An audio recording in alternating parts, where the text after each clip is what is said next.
Welcome to present-day Fort Leavenworth on a rainy afternoon in the month of July 2009. In these next few minutes, this presentation will attempt to turn back time and revisit the Fort Leavenworth of Fitzgerald's day. With these images, I hope to recreate a period of time in Fitzgerald's life of which little is known. Perhaps this information will be of value to the Fitzgerald scholar by giving a perspective on three very important months of Fitzgerald's life. Fitzgerald's stay at Fort Leavenworth lasted from November 20th, 1917 to February 1918. As we already know, Fitzgerald was about to flunk out of Princeton for the second time. As American involvement in World War I deepened, he matter-of-factly told his mother he was going to enlist in the Army and wanted to serve his country. On October 26, 1917, he received his commission as an infantry second lieutenant officer for training as a foot soldier. Because Fitzgerald was still on the East Coast, he had time to custom order his officer's uniform from the famous Brooks Brothers department store in New York.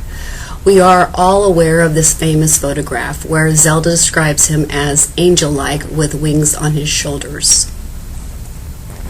Now let's take our virtual trip back to Fort Leavenworth circa 1888. We will start with the housing quarters. This is a photograph of the enlisted men's infantry barracks. This is another photograph of the enlisted men's barracks circa 1910. Now let's examine the interior of the officers' quarters circa 1900. This is a photograph of a common sitting area that was shared between 4 officers. Each officer had a separate adjoining bedroom. As you can see, there was quite a distinction between the enlisted and officers' quarters. It is safe to say that Fitzgerald probably lived in a very similar, plush, decorated officer quarter. The next 2 photographs were taken this past summer.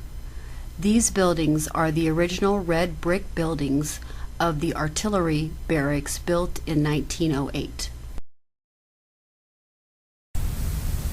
Each officer had a wall locker in which his uniforms and sundries were kept.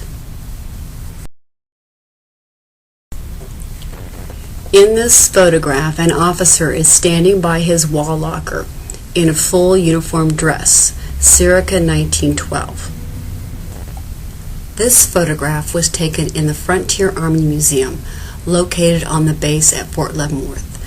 The display is of an original 1900 infantry uniform hat and shirt. From the archives of the Frontier Army Museum is a picture of an infantry officer with hat circa 1915. Even though there are no recorded photographs of Fitzgerald at Fort Leavenworth in this type of uniform, we have seen him dressed in a similar uniform at some of the camps he was transferred to after his stay at Fort Leavenworth. A separate display case at the Frontier Army Museum shows a young figure of a man blowing his bugle. Next to him is a very large original bugle that was used in World War I. Behind the 2 objects is a picture of the fort's infantry barracks. For a moment, let's take a look at what might have been an average day for Fitzgerald at the fort. Somewhere in this building, Fitzgerald attended officers' training school. At the time, this building was known as the Academic Building and/or the War College. Little did Fitzgerald know that at about the same time he arrived at Fort Leavenworth, so did a young and ambitious instructor who graduated first in his class from West Point. This man's name was Dwight D. Eisenhower. According to his Cullum biography, Captain Eisenhower was an instructor of provision officers at the Army Service Schools from December 1st, 1917 to March 1st, 1918. On the front left of this building is Sherman Hall, built between 1880 and 1890. In the middle of the building sits Grant Hall, which was built in 1904. Towards the back of this building is Sheraton Hall, which was also constructed between 1880 and 1890. On his way to class, what would have Fitzgerald passed by? Perhaps he walked by this 1775 French tube gun mounted on a concrete base with an adjustable screw. This French tube gun was given to the fort in 1899 by the Rock Island Arsenal. It was captured from the Spanish by the Americans during the Spanish-American War. Or maybe he stopped and gazed up at the 1889 Grant statue, which was designed and built by the famous American sculptor Laredo Taft.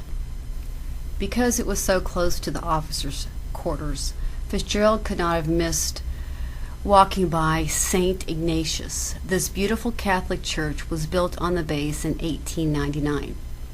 We know Fitzgerald was Catholic, but did he attend Mass? Perhaps we will never know. Unfortunately, the church was hit with a microburst and burnt to the ground in 2001. Any records of recorded church attendance also were destroyed by the blaze. A cornerstone marked with the year the church was built is all that is left, with a plaque dedicated to its memory. To the right of the stone is a church memorial garden. Along Fitzgerald's route was one of the oldest buildings on the fort, known as the Rookery. This building still stands today and is used as executive offices. In 1854, Governor Andrew Reeder set up executive offices and lived for a short time in the quarters known as the Rookery. The Rookery is said to be the oldest existing home in Kansas that has been used for its original purpose. When Fitzgerald went home to St. Paul for Christmas, he would have walked by this 1910 decorated gazebo on his way to the fort's own trolley station. The trolley station was built circa 1910. At the time, it was the fort's main source of transportation. Fitzgerald would have also taken the trolley into the town of Fort Leavenworth. The old trolley station is still in existence today. However, the fort has converted it into a laundry facility. This next area of the fort is where Fitzgerald and Commanding Officer Dwight D. Eisenhower must have spent a lot of time together. The parade ground was used for training exercises. It was also the place where soldiers lined up in parade formation any time an important dignitary or guest of honor visited the fort. This is what the parade grounds look like today. The ground